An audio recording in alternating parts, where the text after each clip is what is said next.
රස නදින්න බෑ. ඒකයි කිසිම අගෞරවයක් කරන්න බය වෙන්න එපා හරි. දෙන්න යන්නේ නියම ගේමක්.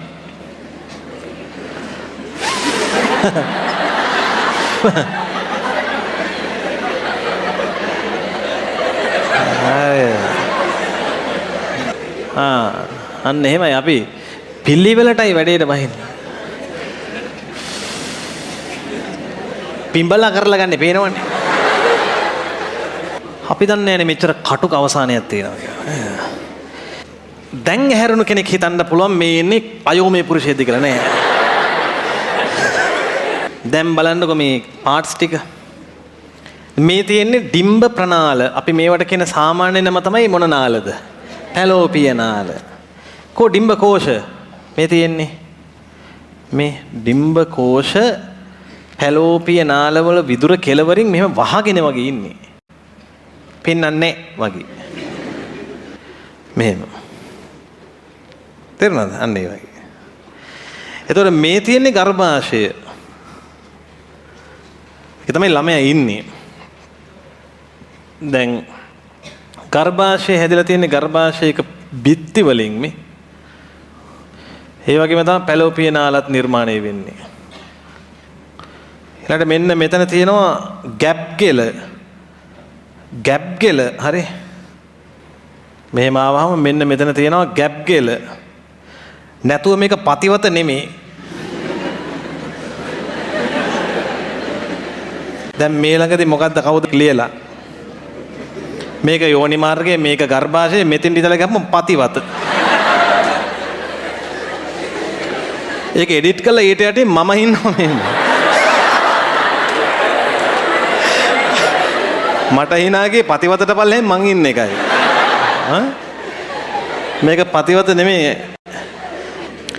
මේක පතිවත නෙමෙයි. මේක මොකද්ද? ගැප් ගෙල. ඔය ඒ ළමයා කියන්න උත්සාහ කරලා තියෙන එක ඊට පහළ තියෙන්නේ. ඊට පහළ මම හිටියේ මං ගැන පින්තූරේ. හරිද? පුදුම එඩිට් තියෙන්නේ බං. ඊළඟ දවසේ මොනව වෙයිද දන්නේ. ඔය ළමයි හොයන්නේ මොකද්ද ඔය? කන්‍යා පටලේනේ. ඔය කන්‍යා පටලේ කෝ ගගා දැන් මේව හොයන. මේ පින්තූරයක් හම්බුනහම තියෙන ලොකුම ප්‍රශ්නේ. කෝ ඒක? ඉතින් එහෙම නැති වෙන්න පුළුවන් නේ. ඉතින් ඒ හින්දා ඒ පින්තූරය දැක්කම ලොකුට පැනික් වෙන්නේ නැත්තම් නෑ. ඉතින් හිත හදා ගන්න ඕන. හරි? හරිද?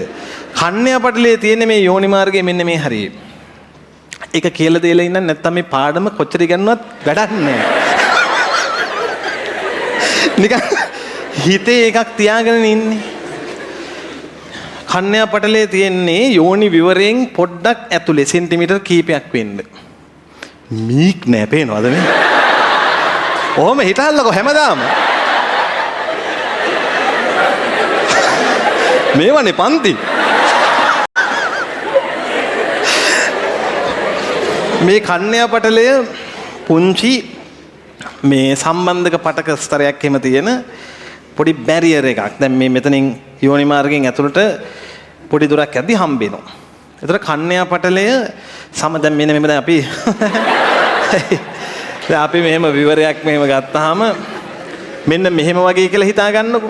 එතකොට මේ මැද විවරයක් තියෙනවා. දැන් මේ ටික තමයි ඔය පටලය මේ.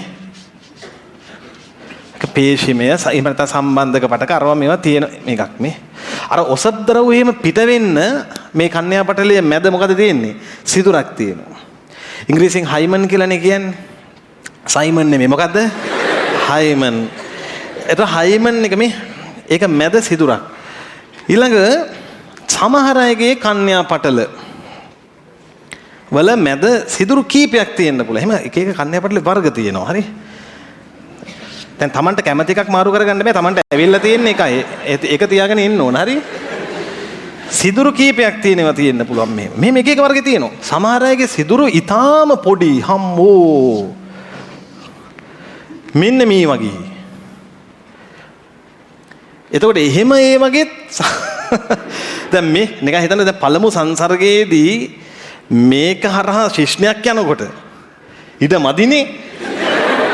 එතකොට මේ පටලය කැඩෙනවා. ඒ කැඩෙද්දි තැන් වලින් කැඩෙද්දි තමයි අර මොනවා වහනේ වෙන්නේද? රුධිරය වහනේ වෙන්නේ. බ්ලීඩ් වෙන්නේ ඒකයි. දැන් මේ වගේ හයිමන් එකක් තිබිලත් බ්ලීඩ් උනේ නැත්තම් එතකොට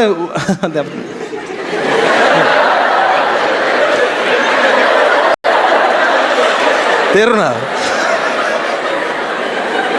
බීටුලානේ.